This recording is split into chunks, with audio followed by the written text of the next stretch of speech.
ஏன்னா social media ஃபுல்லாக பார்க்க முடியுது நம்மளால். வயசானதுக்கு அப்புறமா அப்பா அம்மாவை வந்து முதியோர் இல்லத்தில் விடுறதும், வயசானதுக்கு அப்புறமா திடீர்னு ரோட்டில் இறக்கி விட்டுட்டு போகிறதும், இந்த மாதிரியான விஷயங்கள் எல்லாம் பார்க்க முடியுது. அதெல்லாம் பார்க்கும்போதே ரொம்ப கஷ்டமாக இருக்கும்.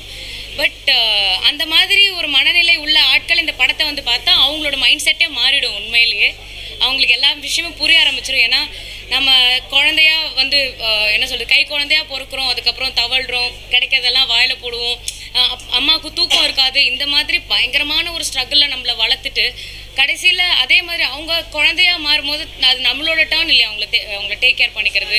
நிறைய பசங்க அதில் தவறிடுறாங்க. அதை நம்ம சோஷியல் மீடியாஸில் பார்க்க முடியுது, நிறைய கதைகள் கேட்க முடியுது.